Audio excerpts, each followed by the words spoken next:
사랑이 많으신 하나님 감사를 드립니다. 저희들을 사랑하여 주시어서 오늘도 청여전대 헌신 예배로 하나님께 영광 돌릴 수 있도록 인도하신 하나님께 감사와 찬송과 영광을 올려드립니다.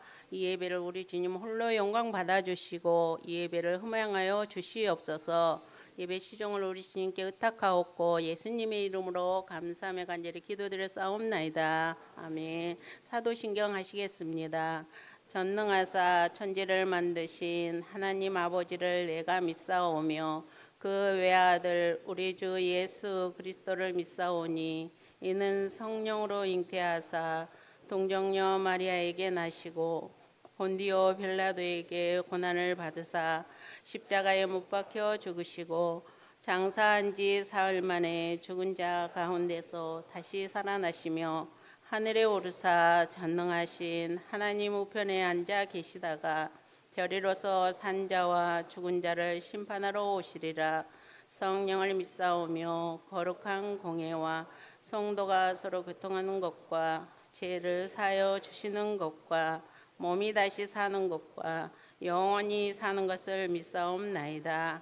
아멘. 찬송가 325장 들으신 후에 우리 유문옥 권사님 기도 인도주시겠습니다.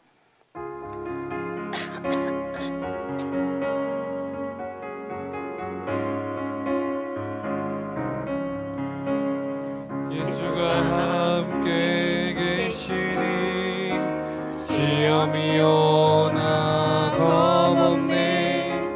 기쁨의 근원 되시는 예수를 위해 삽시다. 날마다 주를 섬기며 언제나 주를 이리고 그 사랑 안에 살면서 딴 길로 가지 맙시다. 이 세상 사는 동안에 주를 전파하면서 무한한 복락 주시는 예수를 위해 삽시다. 날마다 주를 섬기며 언제나 주를 기리고 그 사랑 안에 살면서 딴 길로 가지 맙시다. 이 세상 친구 없어도 예수는 나의 친구니 우리 아리를 버리고 예수를 위해 삽시다. 날마다 주를 섬기며 언제나 주를 기리고 그 사랑 안에 살면서 딴 길로 가지 맙시다. 주께서 심판하실 때 잘했다 칭찬하리니 이러한 상급 받도록 예수를 위해 삽시다. 날마다 주를 섬기며 언제나 주를 기리고 그 사랑 안에 살면서 딴 길로 가지 맙시다.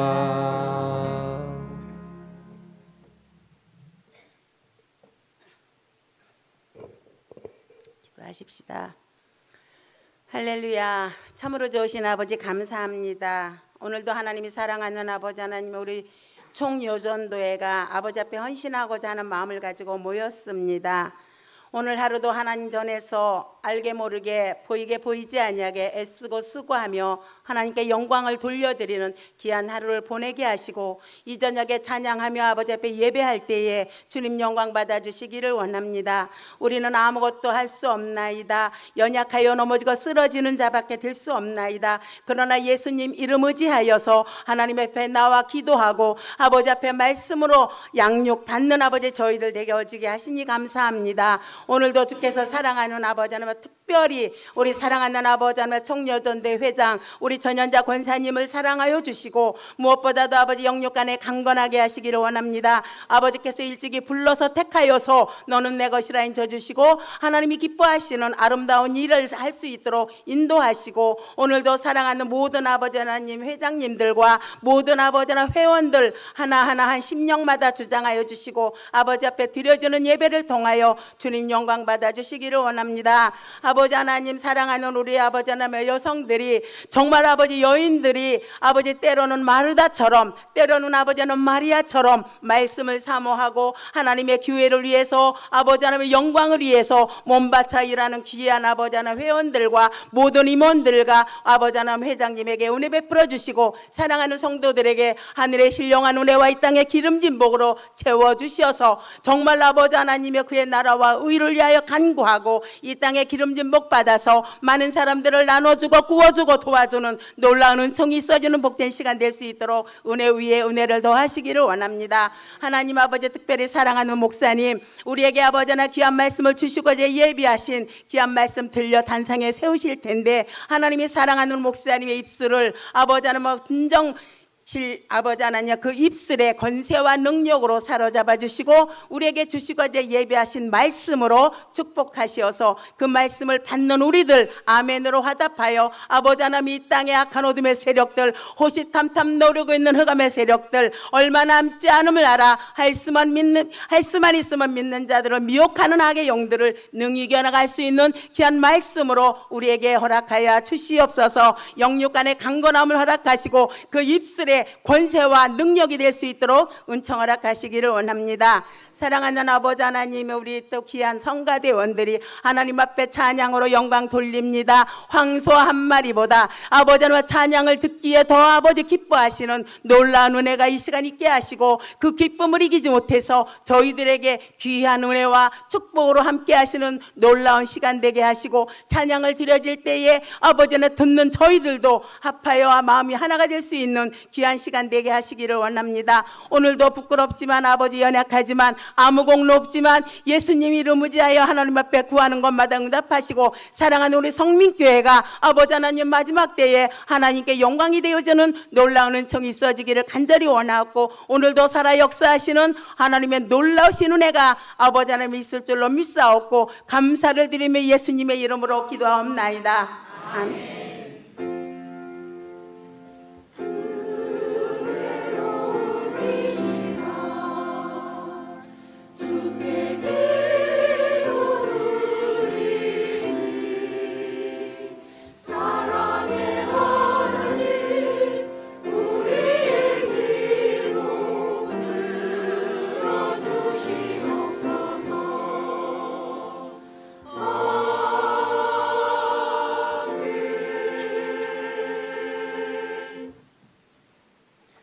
이 시간은 광고 시간인데요. 주보를 참고하시고요. 이 시간 성경 봉독으로 노인순 권사님 나오셔서 성경 봉독해 주시겠습니다.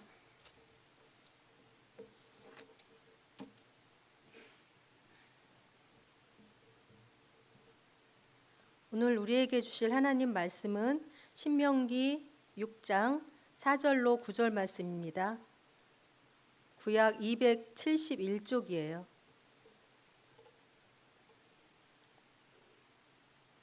제가 봉독해 드리겠습니다. 이스라엘아 들으라. 우리 하나님 여호와는 오직 유일한 여호와이시니 너는 마음을 다하고 뜻을 다하고 힘을 다하여 내 하나님 여호와를 사랑하라. 오늘 내가 내게 명하는 이 말씀을 너는 마음에 새기고 내 자녀에게 부지런히 가르치며 집에 앉았을 때든지 길을 갈 때든지 누워 있을 때든지 일어날 때든지 이 말씀을 강론할 것이며 너는 또 그것을 내 손목에 매어 기호를 삼으며 내 미간에 붙여 표를 삼고 또 내 집 문설주와 바깥문에 기록할지니라. 아멘. 이 시간 호산나 찬양대 찬양 읽겠습니다.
회장님들은 앞으로 나오시고요. 각 회원님들은 그 자리에 일어서서 같이 찬양하겠습니다.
하나님 아버지, 오늘 귀한 주일 찬양 예배 시간에 총여전도의 헌신 예배로 드리게 하심을 감사드립니다. 마리아가 주님의 발을 눈물로 씻기며 헌신했듯이 우리도 주님께 늘 헌신하는 여전도회가 되게 하옵소서. 순서에 따라 귀한 예물을 드렸습니다. 드린 손길에 복에 복을 더하여 주시고 하나님의 복을 누리며 살아가게 하옵소서. 또한 쓰이는 곳마다 주님의 귀한 사랑이 넘쳐나게 하옵소서. 늘 우리를 사랑하시는 주님 감사합니다. 예수님의 이름으로 기도드렸습니다. 아멘.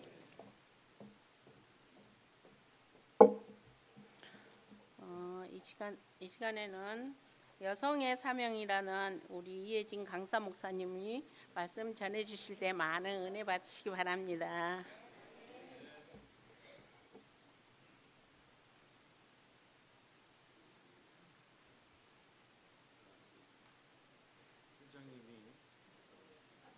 저를 할렐루야 해야 되는 거야? 안 해봐서 강사를 안 해봐서 네, 할렐루야. 네. 우리 최현도 회장님이 저를 이제 강사 목사님으로 소개하셨는데 지난주죠, 지난주 이제 기도회를 앞에 두고 강사 목사님이 누구냐고 이렇게 물어보더라고요. 여전도 헌신 예배 말씀 누가 전해 주시냐고 그랬더니 제가 한다고 그랬어요. 제가 한다고 그랬더니 얼굴이 활짝 피면서 너무 좋아하시는 거예요. 너무 좋아하시는 거예요. 감동받았어요. 왜 좋아하시는가 그래서 물어봤어요. 그랬더니 외부에서 오시면 부담이 되는데 목사님이 설교를 해주시면 부담이 안 돼서 좋대요. 네, 부담이 안 되는 목사입니다. 네. 오늘 사실 오늘은 이제 제가 설교를 하려고 한 것이 아니라 두 가지 일이 있었는데 첫째는 제가 이제 최영기 목사님한테 오늘 사실은 부탁을 드리려고 했어요. 부탁을 드렸더니 이제 휴전서학교 원로 목사님 그 최영기 목사님이 그렇게 말씀하셨어요. 저에게 저를 부를 수 있는 것은 평생에 딱 한 번입니다. 저는 그 교회 딱 한 번만 갑니다. 두 번 안 갑니다. 그래서 꼭 필요할 때 부르세요. 이렇게 얘기하시더라고요. 그래서 생각해보고 헌신 예배를 맡기는 것보다는 부흥회나 어떤 특별 세미나를 맡기는 게 아예 한 번 오셨을 때 아예 뽕을 빼는 그게 훨씬 더 낫겠다 싶어서 이제 그렇게 생각을 했고 그 다음에 이제 또 이제 한 목사님한테 저도 전화를 받았어요. 뭐냐면 6월 29일 날 교사 헌신 예배가 자기네 교회에서 있는데 헌신 예배 좀 해줄 수 있는가 하고 이제 요청을 하길래 이제 전화상으로는 알겠습니다 하고 이제 교회 들어와서 스케줄을 보니까 6월 29일에 다음 주가 우리 청년부 플리마켓 선교데이로 잡아놓은 날이기 때문에 그래서 다시 전화를 드려서 죄송합니다. 제가 저희 교회 행사가 있기 때문에 못 갈 것 같습니다. 하고 나니까 하나님 오늘 이 시간을 저한테 이제 세워주신 것 같아요. 다른 교회가 헌신 예배할 그 시간에 오늘 이 시간을 통해서 함께 은혜를 나누기를 원하는데요. 이제 요즘 젊은 부부들 가운데 이제 독박 육아라고 하는 말이 이제 흘러나오게 됩니다. 독박이라고 하는 말은 할머니들이 이제 경로당에서 고스톱을 칠 때에 사용하는 말이죠, 그렇죠? 승리를 확신해서 고했는데 나중에 이제 역전패를 당해서 모든 부담을 홀로 짊어지는 것, 그것을 가리켜서 독박이라고 하는 말을 씁니다. 이 고스톱판에서 쓰는 이 독박이라고 하는 용어가 어느 순간에 육아와 합쳐졌습니다. 독박이라고 하는 말 그대로 남편의 도움을 받지 못하고 홀로 육아를 책임져야 하는 상황을 독박 육아라고 말합니다. 둘이 함께 해야 할 일을 홀로 책임질 때 그 어려움이라고 하는 것은 육체적으로 힘든 것은 말할 것도 없고 그 상황들을 정신적으로 받아들이는 것도 쉽지가 않기 때문에 정신적으로 힘들 것이고 무엇보다 이제 힘든 것은 이제 사회적인 고립이 될 것입니다. 왜냐하면 육아를 하는 그 상황으로 인해서 친구들을 만나지 못하게 되고 취미나 여가 활동 같은 것들을 하지 못하게 됩니다. 그래서 이제 산후 우울증에 걸린다고도 합니다. 독박 육아라고 하는 이 말이 사회적으로 이슈가 된 것은 2016년 한 기자가 출간한 독박 육아 일기가 이제 계기가 되었습니다. 이 기자가 기자이다 보니까 자신이 아이를 출산하게 되고 아이를 기르는 그 육아의 과정에서 겪게 되는 고립과 이 좌절들을 연재했던 그 글을 모아가지고 이제 책으로 출간한 것인데, 이것이 이제 많은 부모에게 공감을 얻어서 화제가 되었습니다. 당시 여성부 장관이 이 책을 읽고 정부 차원의 대책이 필요하다고 강조하면서 이게 이제 사회적인 문제로 인식이 되었을 뿐만 아니라 그에 따른 조치들도 생겨나기 시작했습니다. 육아휴직이나 뭐 배우자 휴직이나 또는 이제 직장 돌봄 등 이제 개선의 노력들이 이제 이어지게 되는 거죠. 교회 안에도 이 독박 육아의 그늘이 존재합니다. 교회는 공동체잖아요. 그러니까 모든 일을 나누어서 서로 도와주면서 하나가 되는 그런 공동체인데, 현실적으로 본다라고 하면 일이 특정한 사람들에게 많이 몰리게 됩니다. 오늘 총 여전도의 헌신 예배를 드리지요. 여전도 회원 모든 분들에게 한번 생각해 본다면, 여전도 회장이나 또는 임원들을 선출하게 될 때 처음부터 내가 하겠습니다 하고 이렇게 자원하는 분들이 있을까요? 여전도 총회장 내가 하겠습니다, 임원 내가 하겠습니다, 또는 각 여전도 회장이나 임원 내가 하겠습니다 자원하는 사람 있을까요? 없어요? 아니면 우리가 이제 지난번에 주일 저녁 예배 때 사도행전 말씀을 배웠는데, 사도행전 6장에 나오는 것처럼 일꾼을 뽑게 될 때에 성령과 지혜가 충만하고 또 많은 사람들에게 칭찬받는 사람들을 뽑았다. 성경에 그렇게 기록되어져 있으니까 칭찬 듣는 사람을 우리가 뽑았는데 그분이 이제 못한다고 하는 거잖아요. 여러 가지 상황들이 있겠죠. 뭐 가정의 상황일 수도 있고, 또 뭐 직장의 상황일 수도 있고, 또 개인의 형편이나 여러 가지 상황들을 생각해서 못한다고 이제 거절을 하게 됩니다. 매몰차게 거절하면 안 될 것 같아서 정중하게 다음에 형편이 되면 꼭 하겠다는 약속을 하고 거절을 하게 됩니다. 여러분, 그런데 언제쯤 그 형편이 될까요? 1여전도회부터 10여전도회까지 아까 이렇게 쭉 회장님들이 서서 특송을 하셨는데, 1여전도회부터 10여전도회가 언제쯤 형편이 될까요? 어떤 여전도 회장님이 형편이 될까요? 시기적으로 본다면 언제쯤 형편이 되어서 하나님의 일을 할 수 있을까요? 이런 교회의 일이라고 하는 것이 형편이 좋아지기를 기다렸다가 해야 할 일도 있지만 당장 꼭 해야 할 일도 있습니다. 꼭 해야 할 일이기 때문에 일꾼을 쳤다 보니까 일이 특정한 사람에게 이제 몰리게 되는 거죠. 그러면 독박 사역이 됩니다. 홀로 짊어지는 거예요. 홀로. 아무도 안 한다고 하기 때문에 내가 그것을 짊어지게 될 때에 독박 사역이라고 할 수 있는데, 그런데 여러분, 이 독박이라고 생각하는 순간 자원하는 마음이나 기쁜 마음이나 즐거운 마음이 아니라, 그럼 이 독박이라고 하는 표현을 쓰게 되면 이거는 부정적인 용어잖아요. 나 홀로 오로지 부담돼야 되고 그 짐을 짊어져야 되는 그런 용어다 보니까, 그런 생각을 하게 되면 똑같이 힘든 일인데, 근데 이런 생각을 하고 그 일을 하게 되면 더 힘든 거죠. 정신적으로 더 힘들어지게 되는 것이고, 더 어려워지게 되는 것이고, 사회적인 고립은 더 깊어지게 될 것입니다. 그렇죠? 아무래도 교회 일을 하다 보게 되면 가사 일을 소홀히 할 수밖에 없고요. 뭐 심지어는 뭐 가족 여행들, 또 가족 뭐 회식 뭐 이런 거 다 잡아놨는데 교회 일이 우선이다 보니까 그걸 취소해야 되는 그런 상황도 있게 됩니다. 은혜가 충만하게 되면 이 모든 것들을 잘 이겨내게 되지만, 그렇지 못할 때는 교회 일 때문에 손해를 본다는 생각이 들 수도 있습니다.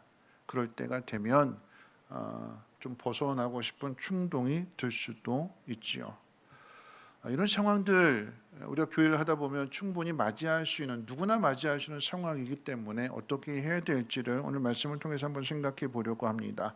오늘 본문이 되는 신명기의 말씀은 가나안 입성을 앞에 둔 이스라엘 백성에게 그들이 가나안 땅에 들어가서 지켜야 될 하나님의 법, 다시 말하면 어떻게 살아야 하는지를 다시 가르쳐 주게 되는 모세의 마지막 설교입니다. 그 가운데 특별히 오늘 본문은 이스라엘 공동체에게 각 가정이 자녀들의 신앙교육을 어떻게 시켜야 되는지에 대해서 가르쳐 주는 내용입니다. 그런데 모세는 부모들아 들으라, 가정에 대한 말씀인데 부모들아 들으라 그러지 않고 이스라엘아 들으라 이렇게 시작합니다.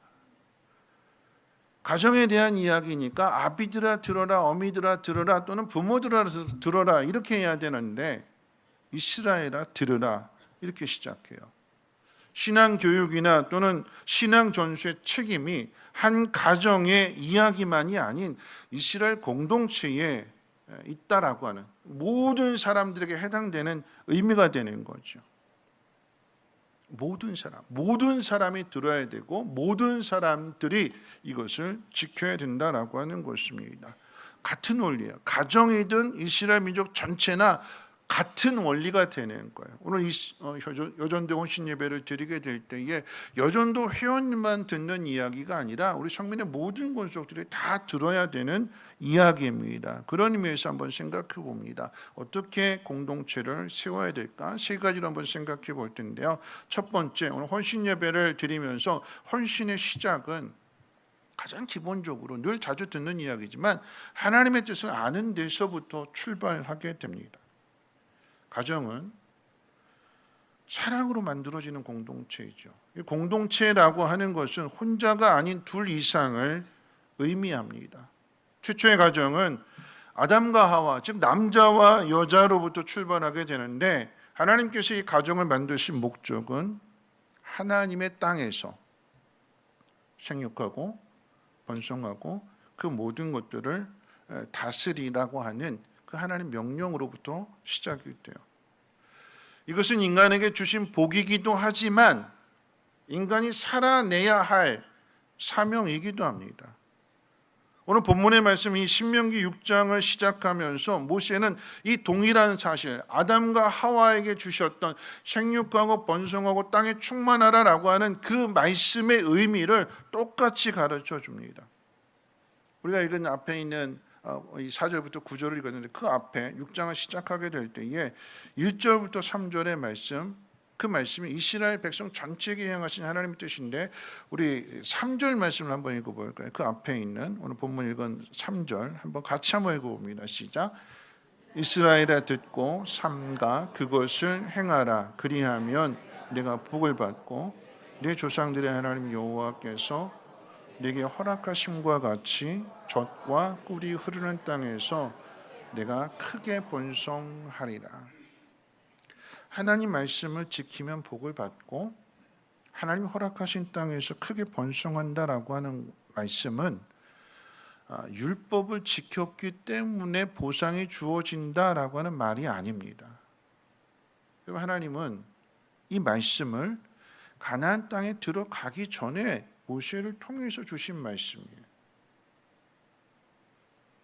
다시 말하면 이것을 지켰기 때문에 가나안 땅에 들어가서 복을 받는 것이 아니라 하나님의 땅 그 자체는 하나님 말씀대로 살아내야 그 복을 누리며 살 수 있다라고 하는 것을 가르쳐 주는 것이고, 가나안 땅에 들어간다는 그 이야기는 이스라엘 백성들의 힘으로 능력으로 들어가는 것이 아니라 하나님의 은혜로, 하나님의 도우심으로 그 땅에 들어가는 것을 경험했으니까, 하나님이 이런 분이시라고 하는 것을 알게 되었으니까, 하나님의 은혜를 아는 사람은 하나님 말씀대로 살아야 된다라고 하는 것을 요구하시는 것입니다. 하나님의 은혜로 약속의 땅에 들어간 이스라엘 백성이 하나님의 규례와 명령에 순종하면서 복을 누리며 살아갈까요? 말씀하셨으니까 이것을 잘 지킬까요? 이스라엘 백성들이 가나안 땅에 들어가서 하나님의 규례와 명령을 잘 지켜 행했어요? 안 행했어요? 안 했습니다. 마음이 변했어요. 마음이 변한 이유는요, 하나님의 뜻과 내가 하고 싶은 일이 충돌하기 때문에 그래요. 하나님의 뜻과 내 생각이 또는 내 환경이 충돌하게 될 때에 뭘 버려야 될까요? 둘 중에 하나를 택해야 된다면 뭘 버려야 돼요? 내 생각이에요? 하나님의 뜻이에요? 내 생각을 버려야 되는 거잖아요. 그렇죠? 그리고 하나님의 뜻을 붙들어야 되고 말씀대로 살아가야 되는 거죠. 근데 이스라엘 백성들이 하나님의 뜻을 버려요? 아니면 내 생각을 버려요? 뭘 버려요? 하나님을 버려요. 하나님을. 내 생각을 버리고 하나님의 뜻을 쫓아가야 되는데, 하나님 말씀대로 살아가야 되는데, 그렇게 살아내야 되는데 내 생각은 꽉 움켜쥐고 하나님을 버립니다. 내가 하고 싶은 일들. 그러니까 예를 들면 그런 이야기예요. 하나님께서 태의 문을 닫으셨어요. 그러면 나는 아이가 낳고 싶어요. 아이를 낳는데 하나님께서 태의 문을 닫으셨다면 뭔가 하나님의 뜻이 있는데 기다리지 않는 거죠. 어떻게 할까요? 나는 꼭 아이를 낳아야 된다라고 하는 그 생각 때문에, 그럼 어떻게 하면 아이를 낳을 수 있을까? 가나안 사람들 보니까 개구리를 숭배하네. 개구리를 왜 숭배하냐면, 개구리 보니까 뭘 많이 낳아요? 알을 많이 낳는 거. 그러니까 개구리 동상을 만들어 놓고 그 앞에 가서 절하는 거예요. 뭐 해달라고요? 나도 알 낳게 해달라고요. 알 낳으면 큰일 나요. 나도 자식 낳게 해달라고 거기 가서 비는 거잖아요. 그렇죠? 무슨 이야기냐면, 내가 하고 싶은 일은 끝까지 하겠다라고 하는 얘기예요. 신을 바꿔서라도 하나님 버리고 거기 내가 하는, 결국 그 이야기는 뭐냐면 개구리 신을 숭배한다라고 하는 것은요, 내 욕심인 거잖아요. 내가 하고 싶은 일, 나는 절대 그것을 포기할 수 없어서, 그래서 사람이 우상을 만들어내 놓고 신을 만들어 놓는 이유가 바로 거기에 있는 거예요. 하나님 그거 하지 말라고 그랬어요.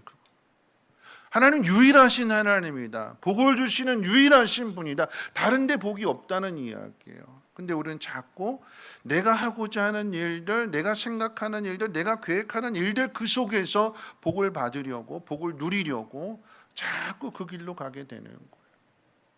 그게 우상이다라고 하는 것입니다. 이스라엘 백성이 그렇게 살았습니다. 뭐가 먼저예요? 하나님의 일이 먼저예요? 내가 생각하는 게 먼저예요? 이스라엘 백성들이 어떻게 살았어요? 내가 하고 싶은 일이 먼저예요? 하나님이 먼저예요? 내가 하고 싶은 일이 먼저였어요. 하나님의 뜻에 나를 드리는 헌신이 점점 힘들어집니다. 왜 힘들어지는 거, 그 이유를 한번 생각해 보면 이렇게 비유할 수 있어요. 물고기는 어디서 살아야 되죠? 물고기는 물에서 살아야 돼요. 그럼 불고기는 어디서 살아야 될까요? 석판 위에서. 그렇죠? 불고기는 불에서 사용되어야 되는데 물에 찌면 맛이 없어요. 불고기는 불에 있어야 맛있는 거예요. 여러분, 물고기는 어디서 살아야 돼요? 물입니다.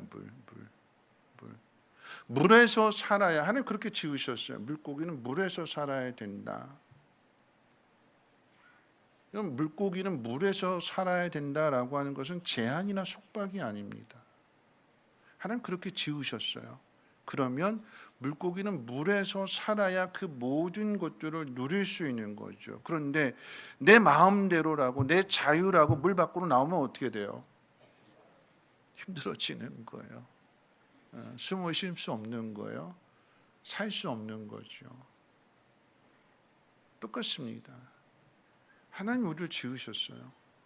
하나님 분명한 목적을 가지고 지으셨습니다. 그럼 어디서 살아야 되냐면 그 목적 안에서, 하나님의 뜻 안에서, 하나님 계획 안에서 살아야 되는 거예요. 하나님께서 우리에게 뜻을 가르쳐 주실 때 이것은 우리의 제한이나 속박이 아닙니다. 그 안에서 뭐 하시겠다고요? 하나님 말씀 안에서 우리에게 뭘 주시겠다고요? 복을 주시겠다. 그 복은요, 우리가 만들어내는 복이 아니라 하나님이 우리에게 주시려고 하는 복이에요. 그럼 그것을 따라가게 될 때에 물고기는 물속에서 살아야 그 모든 것을 누리게 되는 것처럼 하나님의 백성은 하나님의 뜻 안에서 살아야 하나님의 복을 누릴 수 있는 것입니다. 여러분, 근데 중요한 건 뭐냐면 항상 하나님의 말씀이, 하나님의 뜻이 우리의 형편이 좀 넉넉하고 여유로울 때 하나님의 말씀을 우리에게 주세요? 아니면 우리가 좀 살기가 퍽퍽하고 힘들어지고 고달플 때 하나님 말씀을 주세요? 힘들 때. 여러분에게 뭐 회장의 일을 맡아주세요, 아니면 교회 어떤 것들을 좀 맡아주세요라고 목사가 여러분들에게 부탁하게 될 때에 여러분들의 그 상황을 한번 돌이켜 보면 여러분들의 상황이 좋은 상황이에요, 아니면 힘들고 어려운 상황이에요? 힘들고 어려운 상황이죠.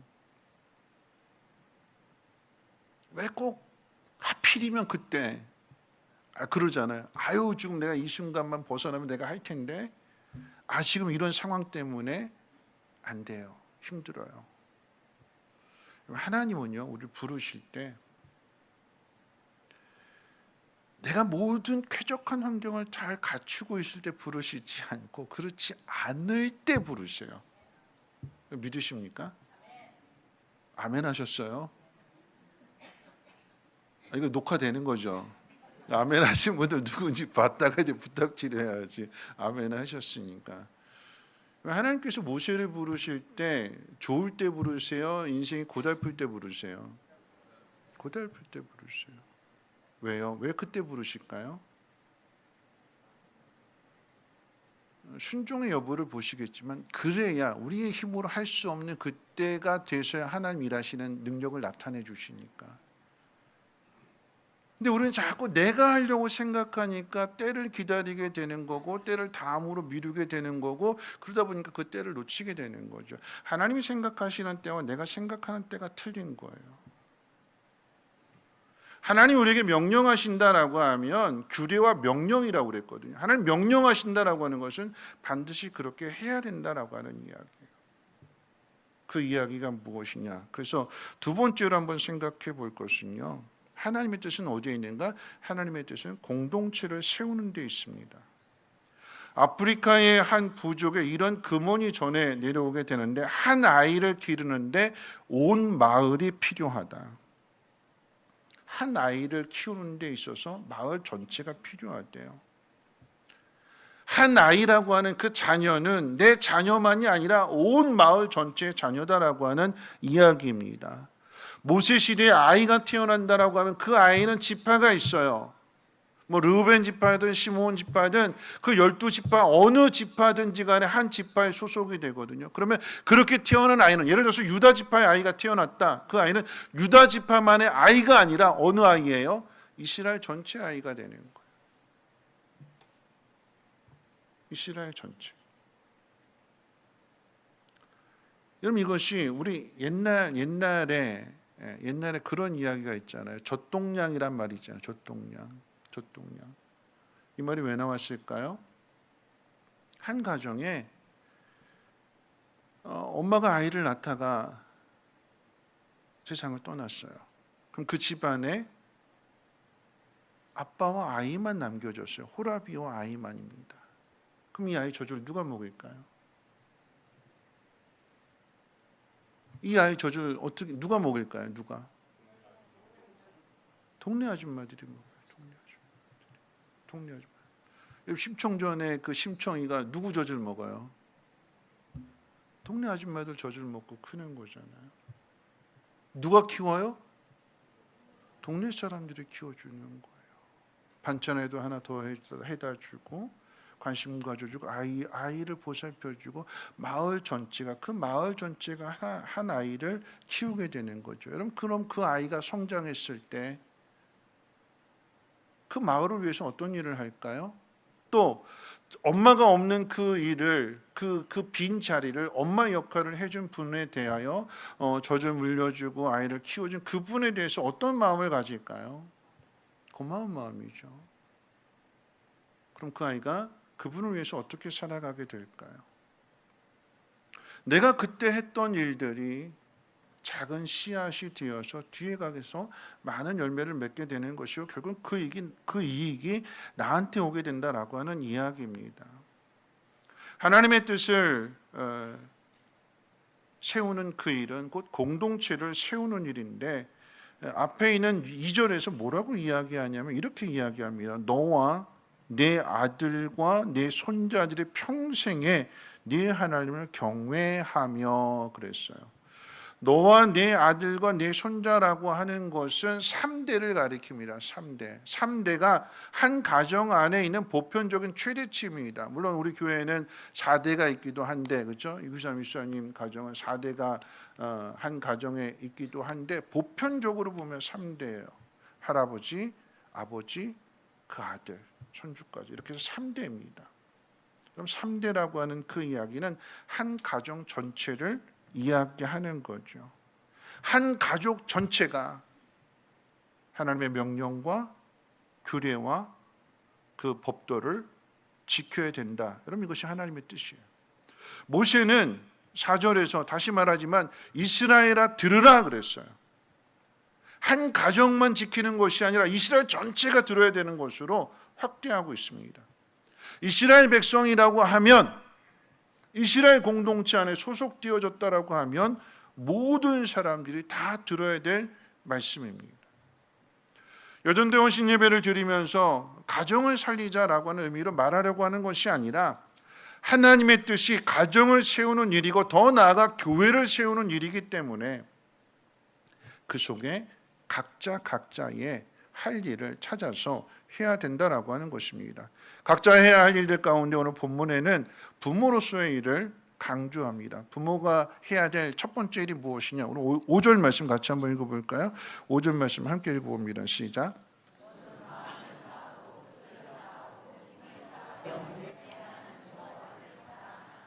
네, 마음을 다하고 뜻을 다하고 힘을 다해서 네 하나님 여호와를 사랑하라. 부모가 자녀들에게 이것을 가르치래요. 다시 말하면 모든 이스라엘 백성들이 이 말씀을 마음에 새겨야 되는 거예요. 마음을 다하고 뜻을 다하고 힘을 다해서 하나님을 사랑해라. 자, 두 번째는 자, 부모가 해야 될 두 번째가 무엇이냐? 7절도 한번 읽어볼까요? 7절 함께 읽겠습니다. 시작.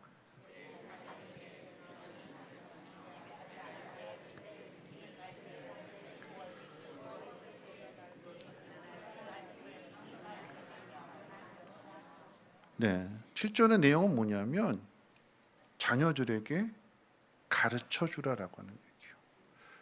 앞에 있는 5절의 말씀은 부모로서 내가 먼저 마음을 다하고 뜻을 다하고 힘을 다해서 하나님을 사랑해야 되고 그렇게 삶을 살아가면서 또한 그러한 삶의 내용을 사랑하는 자녀들에게 부지런히 가르쳐줘야 되는데 그 부지런히 가르치는 것이 어떤 내용이냐? 뭐 집에 앉아 있을 때든지 뭐 누워 있을 때든지 일어날 때든지 뭐 달려갈 때든지 뒤에 또 8절도 한번 읽어볼까요? 시작. 너는 또 그것을 내 손목에 매어 기호를 삼으며 내 미간에 붙여 표로 삼고 9절 또 내 집 문설주와 바깥문에 기록할지니라. 부지런히 자녀들에게 가르쳐야 되는데 부지런히 가르쳐야 되는 그 부지런이라고 하는 그 말을 설명해 주는 것이 집에 있을 때든지 길을 갈 때든지 누워 있을 때든지 일어날 때든지 그리고 뒤에 가게 되면 말씀을 손목에 매어 기호로 삼고 미간에 붙이고 문설주와 또 바깥문에 기록하여 집에 들어올 때나 나올 때나 그것을 볼 수 있게 해줘라. 그러니까 우리식으로 표현하면 그런 거죠. 냉장고에 하나님 말씀 붙여놓고 화장실에도 하나님 말씀 붙여놓고 나가는 문에도 하나님 말씀을 붙여놓아서 그래서 어느 곳에 있든지 내가 하나님 말씀을 마음 가운데 새기는 거. 여러분 이것이 바로 부지런이라고 하는 표현이에요. 부지런이라고 하는 여러분 이 말은요. 내가 이렇게 뭐 냉장고에도 붙여놓고 뭐 운전 백미러에도 붙여놓고 뭐 이렇게 내가 항상 하나님 말씀을 어디에도 막 붙여놓는 이 모습은 뭐냐면 내가 하나님 말씀대로 살겠다라고 하는 의지의 표현이에요. 그 마음의 표현입니다. 늘 하나님 말씀을 기억하고 하나님 말씀대로 한번 살아보겠다라고 하는 그 모습을 내가 그렇게 노력할 뿐만 아니라 그 모습을 통해서 자녀들에게 그대로 보여주게 되는 거죠. 내가 하나님 말씀대로 그렇게 부지런히 내게 주어진 모든 상황들 속에서 하나님을 의지하면서 살아가려고 하는 그 모습을 자녀들에게 보여주게 될 때에 그 자녀들도 그것을 본으로 배우게 되는 것이고 그렇게 살아가게 되는 거죠. 이런 부지런하다라고 하는 말은요, 시간의 문제가 아니라 태도의 문제이고 마음의 문제입니다. 하나님의 뜻을 마음에 품은 사람은 부지런해지는 거예요.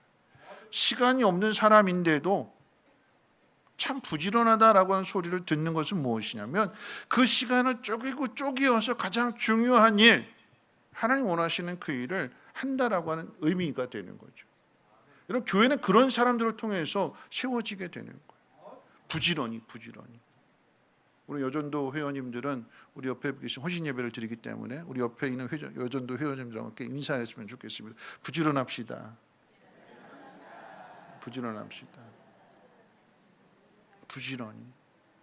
부지런한 마음을 가지니까 앉아 있을 때든지 누워 있을 때든지 이런 그런 표현들이 나오게 되는 거예요. 냉장고에다 붙여놓고 부지런히 하나님의 뜻대로 살고자 하는 그 마음, 그것이 삶을 통해서 나타나게 되는 것입니다. 가정이나 교회나 마음이 맞으면 모이고 마음이 안 맞으면 헤어지는 그런 공동체가 아닙니다. 교회는 취미생활로 모이는 것이 아니고 동호회 모임도 아닙니다. 가정이나 교회나 세상 가운데 하나님의 뜻을, 하나님의 그 능력을, 더 나아가서 하나님의 복을 드러내야 되는 사명 공동체입니다. 여러분 믿으세요? 지난 금요일 날 창세기 26장 말씀 가운데 이삭에 대한 이야기를 했습니다. 하나님의 은혜로 거부가 된 이삭을 그랄 사람들이, 블레셋 사람들이 쫓아와서 그 이삭의 우물을 빼앗는데, 내가 땀 흘려 수고한 것인데 남이 와서 빼앗는 거예요. 근데 빼앗겼다고 그랬잖아요. 그대로 빼앗겼습니다. 5번이나 그랬어요. 5번이나. 그러니까 5번이나 이사를 가는 것과 똑같은 상황입니다. 5번이나 여러분 이삭은요 우물을 팝니다. 누가 우물을 파요? 고생은 누가 해요? 이삭이 해요. 열심히 땀 흘려서 파놓으면 그랄 사람들이 가만히 있다가 다 파놓으면 와가지고 뺏어버리는 거예요. 얼마나 억울하겠어요. 그 일을 5번. 우물을 파는 사람은 이삭만 파는 거예요. 나머지 사람들은 그냥 가만히 있다 와서 뺐으니까.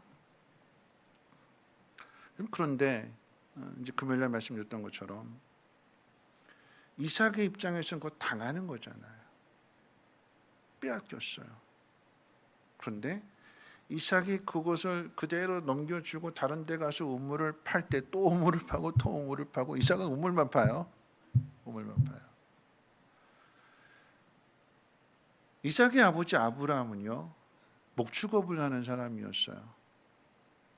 이삭은요 창세기 26장에 농사를 지어서 100배 결실을 거두게 됩니다. 농사를 아주 잘 지었어요.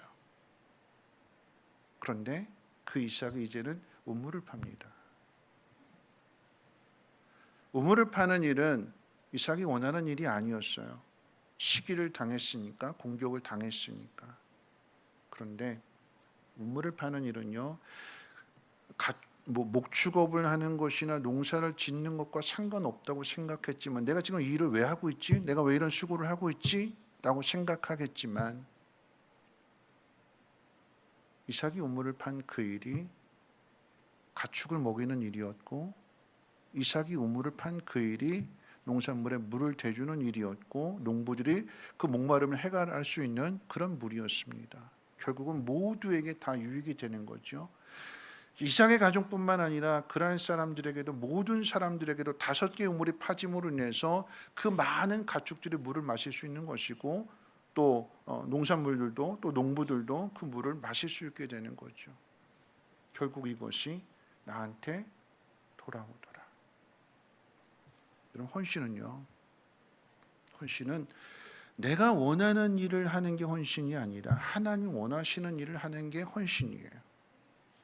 그 일의 종류가 내 마음에 맞지 않고 내가 원하는 일이 아닐지라도 이런 믿음의 사람은 그 속에서 하나님 뜻이 어디에 있는가? 이 일이 누구를 위한 것인가? 아, 내가 이 우물을 팜으로 인해서 보다 더 많은 가축들이 물을 마실 수 있겠구나. 내가 이 우물을 팜으로 인해서 보다 더 많은 사람들이 물을 마실 수 있다면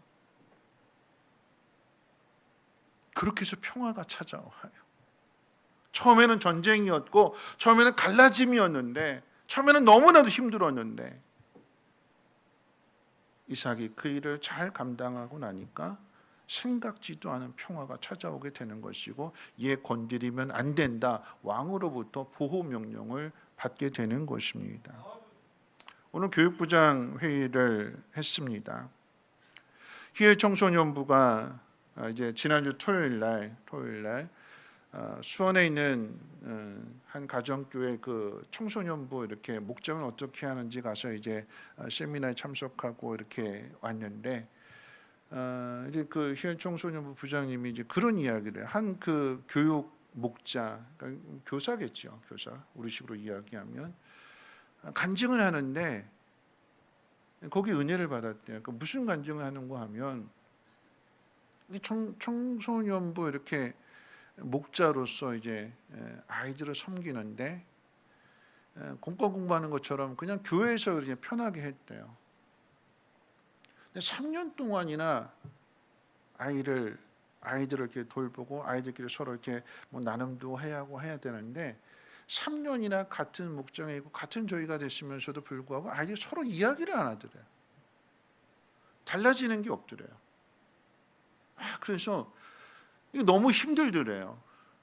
너무 힘들더래요. 뭔가 아이들이 좀 변화가 있어야 되고 뭔가 거기에 열매가 맺어져야 되는데 전혀 열매가 맺어지지 않으니까 너무 힘들더래요. 그래서 그래요. 이왕 하는 거 한번 제대로 한번 해보자. 그러고는 자기 집을 오픈했대요.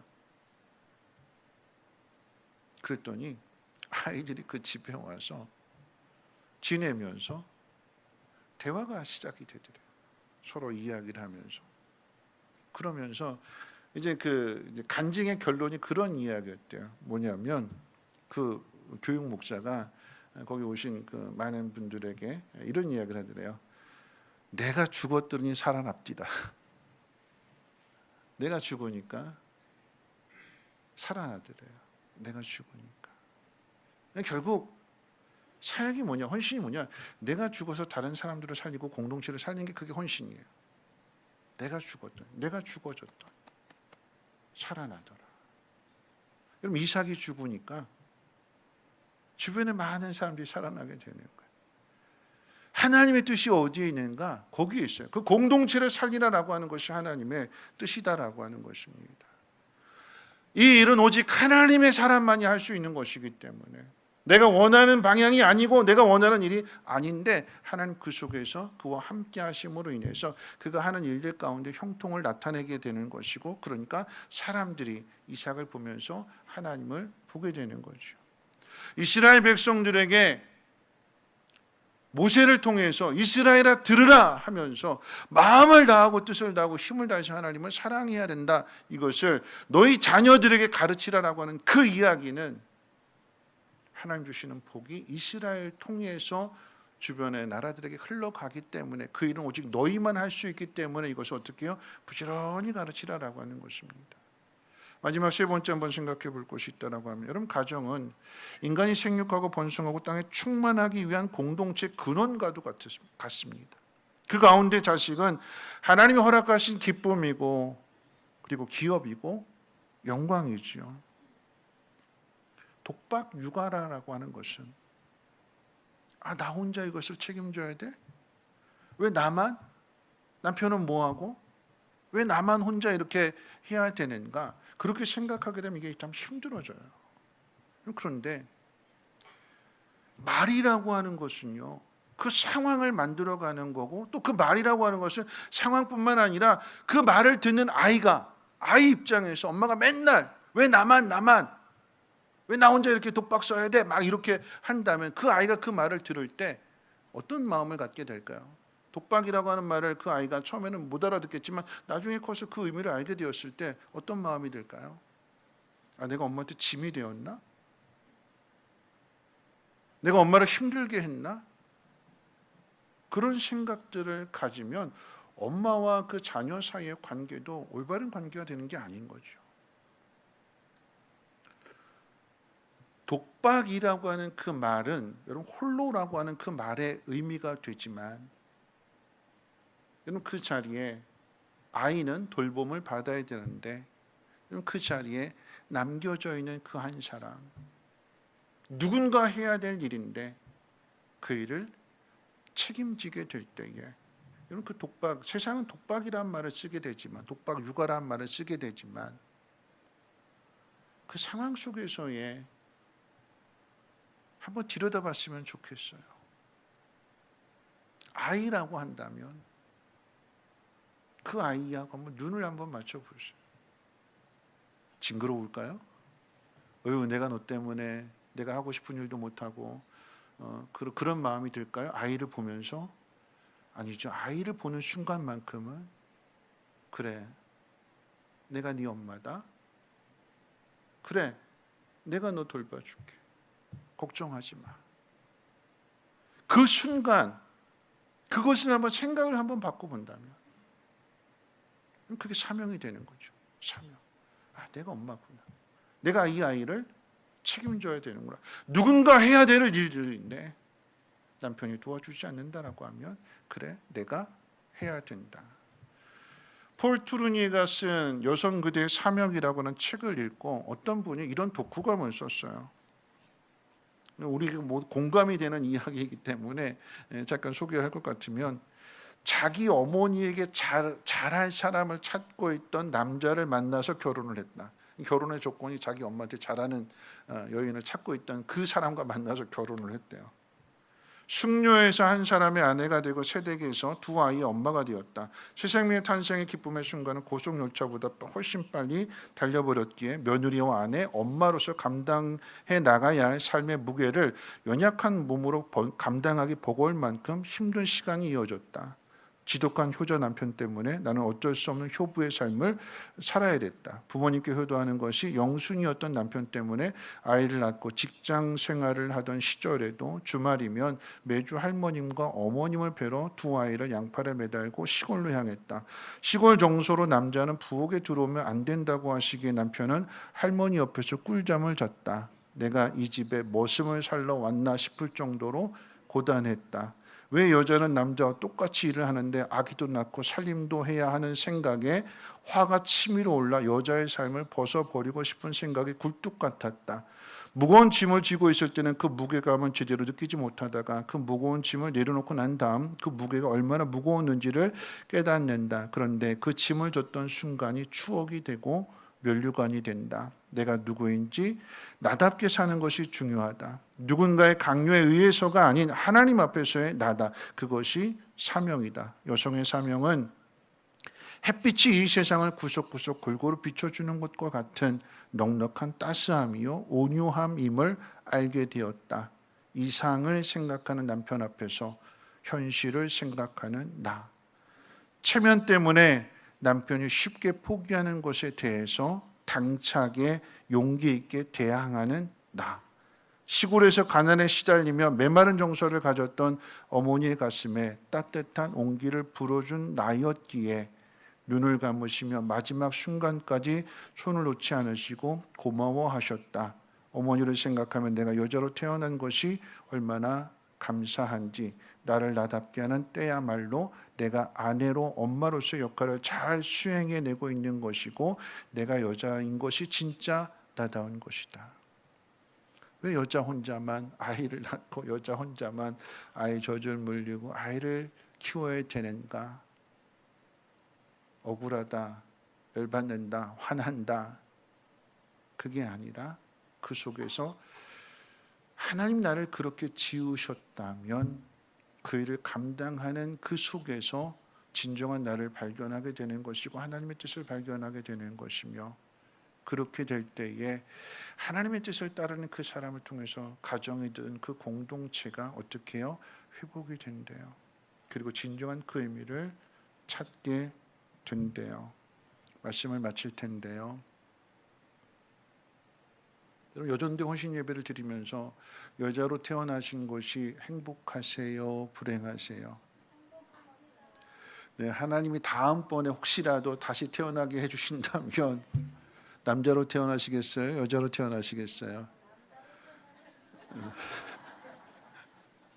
아유, 한번 그러니까 뭐 그런 일은 없지만 그냥 생각해 본다면 이거 한번 여자로 살아봤으니까 다음은 남자로 살아봐야지, 그런 마음 가질까요? 그러세요? 네. 하나님 정해 주시는 대로인 거죠. 그렇죠? 정해 주시는 대로. 그 속에서 여자로 태어났다면 여자만 할 수 있는 거예요. 아까 그 여인이 이야기했던 것처럼 그런 이야기잖아요. 남자는 이상을 쫓아가요. 근데 여자는 뭘 볼까요? 현실을 봐요. 남자는 체면 때문에 그거 그냥 포기해 막 이러는데 여자분들은 아니잖아요. 어떻게든 가서 뭐 50원이라도 아껴야 되는 거고 500원이라도 아껴야 되는 거고 가서 당당한 권리 요구하는 거잖아요. 남편은 그냥 그거 그냥 잊어버려 막 이렇게 되는데, 그래서 하나가 되는 거예요. 남자가 못하는 것을 여자가 도와주고 여자가 못하는 것을 남자가 도와주는 거고, 하나님이 분명한 뜻과 목적을 가지고 세워주셨습니다. 그러면 그 뜻을 따라서 살아가는 것, 하나님의 뜻을 잘 알고 그 뜻은 공동체를 세우는 것이 있다라고 하는 것을 기억하시고, 우리 총요전도회가 하나님의 뜻 안에서 성민교회를 세워가는 그 일에 내 할 일이 무엇인가 그걸 놓치지 않고 그 일을 잘 감당함으로 인하여서 하나님의 복이 여러분을 통해서 주변에까지 넘쳐 흐르는 역사가 있으시기를 주님의 이름으로 축원을 드립니다. 기도합니다. 좋으신 하나님 아버지, 감사합니다. 오늘 여전대 혼신 예배를 하면서 말씀을 듣습니다. 무엇보다도 내 생각, 내 계획보다도 하나님의 뜻을 아는 것이 중요합니다.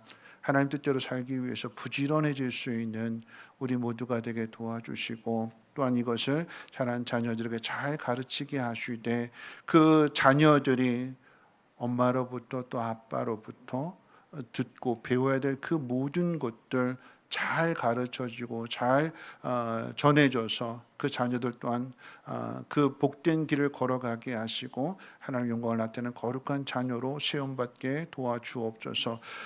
여성으로 여러 가지 힘들고 어려운 일들이 있겠지만 여성이기 때문에 감당해야 할 일들을 믿음의 눈으로 바라보게 하시고 공동체를 잘 세워갈 수 있는 하나님의 일꾼들 되게 하옵소서.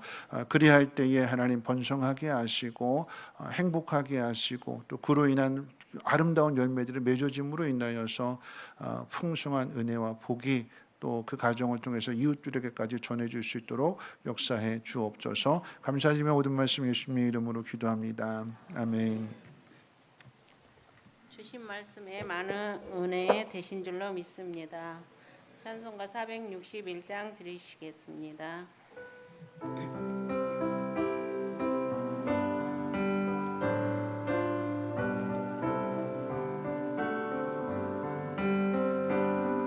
십자가를 질 수 있는 주가 물어보실 때 죽기까지 따르오리.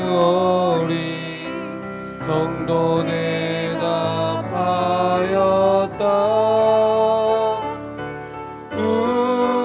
우리의 심령 주의 것이니 주님의 형상 만드소서.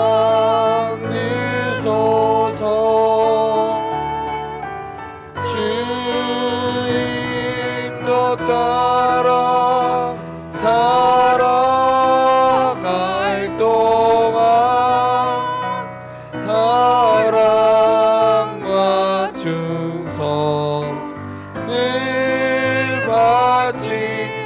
바치오리다. 너는 기억하고 있나 구원받은 강도를 그가 회개하였을 때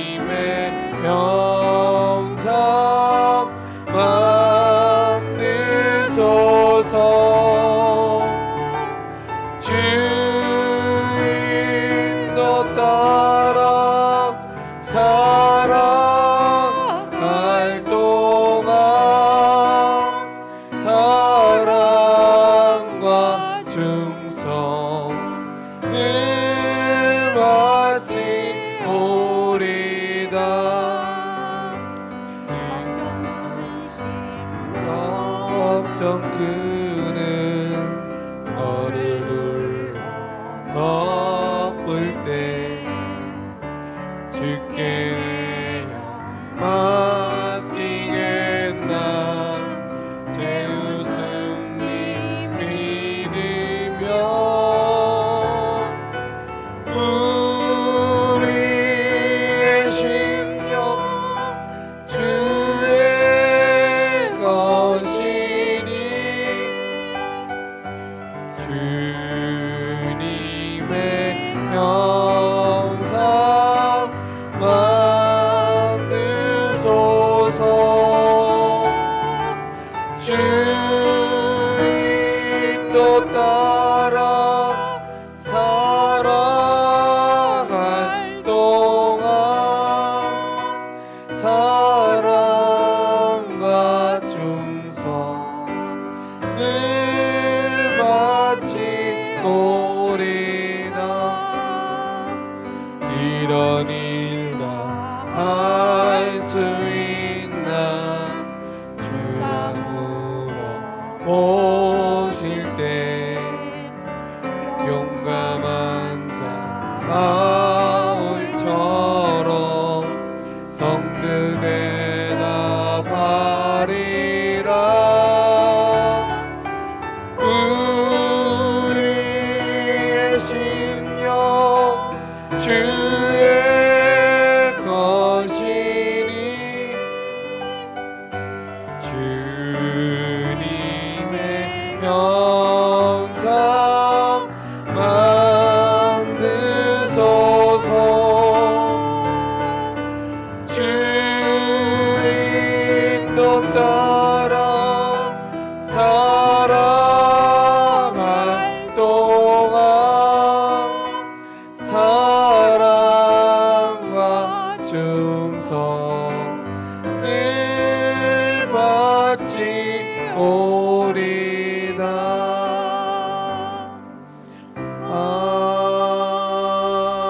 아멘. 오늘 이혜진 목사님 나오셔서 축도하심으로 오늘 혼신 예배를 마치겠습니다. 이제는 우리 주 예수 그리스도의 무한하신 은혜와 그 크신 하나님의 사랑하심과 성령님의 감동, 충만, 보호, 역사하심이 하나님의 뜻 안에서 내가 있어야 할 자리, 내가 해야 할 일들 하나님 부르심 가운데 순종하며 그 사명 감당하기로 다짐하는 우리 총여전도의 회원들 그 믿음 위에 가정 위에 성민의 모든 권속들의 가정 위에 이제로부터 영원토록 항상 함께 있을지어다. 아멘.